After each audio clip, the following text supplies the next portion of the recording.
मतलब अलग room, difference मतलब होता है अलग, अलग रूम मतलब कमरा, difference room and their use मतलब अलग कमरे और उनके इस्तेमाल करने के तरीके, मतलब कौन से कमरे में क्या किया जाता है। This it in the dining room, खाना हम कहाँ पर खाते हैं? रसोई घर में, डाइनिंग रूम में। जो एक रूम बनता है जहाँ पर मतलब खाना खाया जाता है, घर के सारे सदस्य बैठ के खाना खाते हैं, तो उसको क्या बोलते हैं? Dining room. We sit in the drawing room, हम कहाँ पर बैठते हैं? ड्राइंग रूम में। We cook in the kitchen, खाना कहाँ पर पकाया जाता है? किचन में, किचन यानी कि रसोई घर। We bath in the bathroom, कहाँ पर नहाया जाता है? बाथरूम में। We sleep in the bedroom, कहाँ पर सोते हैं? बेडरूम में। ये सारी चीजें याद रखो। स्कूल में अच्छी आदतें कैसे रखनी चाहिए, ठीक है? Making noise in the classroom, हमें अपने क्लास में शोरगुल करना चाहिए।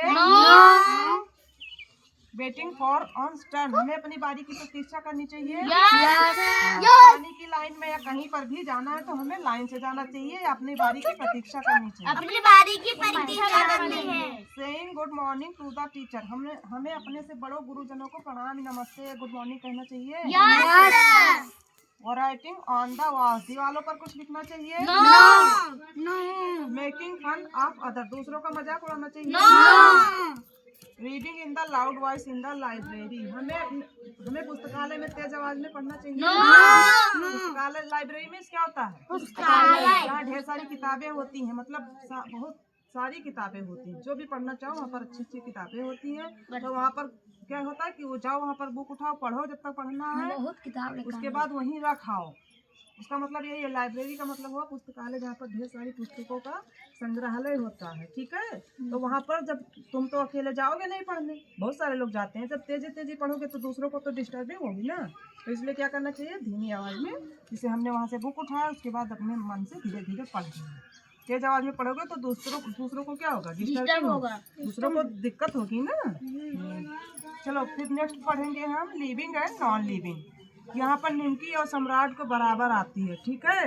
अगर गलती हुई तो तुम सबका नंबर कटेगा, ये समझ लेना।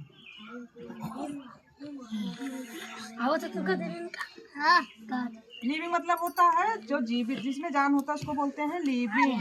मैंने देखो समझ के बोला, नॉन लिविंग बोलते हैं। सिद्धू तुम नहीं बोल रहे हो, जिसमें जान होता है या प्राण होता है उसको बोलते हैं लिविंग। जिसमें जान नहीं तो उसको बोलते हैं नॉन लिविंग, ठीक है? तो यहाँ पर है कैट, कैट में क्या होता है? लिविंग है कि नॉन लिविंग? लिविंग है, बिल्ली में जान नहीं होती है। वही तो बोले ना, पहले सोचो। गंदी आदत है सम्राट, महारानी को आता है नहीं, पहले सोच के देखो ना कि किस चीज में जान होता है, महारानी को आता ही नहीं है। तो चलो ठीक है। स्टूल, स्टूल में जान होता है? मोबाइल फोन, बैग, प्लांट, पौधा, पौधे में जान होती है। पौधे को उखाड़ोगे तो क्या हो जाएगा? वो तो सूख जाएगा। नहीं उखाड़ोगे, अगर किसी चीज से दबा के रख दो तभी वो क्या होगा? सूख जाएगा। उसको खुली हवा चाहिए, पानी चाहिए, ठीक है? पौधे को अगर कोई भी पौधा लगाते हो तो उसको क्या देना होता है? पानी देना होता है, फिर हवा की जरूरत होती है, धूप की जरूरत होती है, तभी तो लगता है। फिर फूड, फूड में जान होता है? शर्ट में बर्ड, बर्ड मीन्स पक्षी, पक्षी में जान होती है? मॉस्किटो, मच्छर, मच्छर में जान होता है? झूला, झूले में जान होती है? स्क्यूलर, गिलहरी में, गिलहरी है लिविंग। बैट बॉल,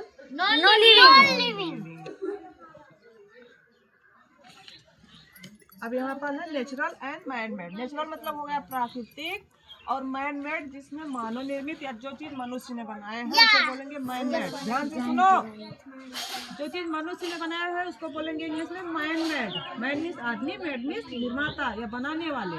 तो जो चीज मनुष्य ने बनाया उसको बोलेंगे मैन मेड। और जो चीज नेचुरल है तो मतलब जो भगवान ने या प्राकृतिक ने बनाया उसको बोलेंगे नेचुरल, ठीक है? तो ट्री, ट्री मीन्स पेड़। पेड़ क्या है, नेचुरल है कि मैन मेड? नेचुरल, प्रकृति ने बनाया है। पेड़ प्राकृतिक है ना।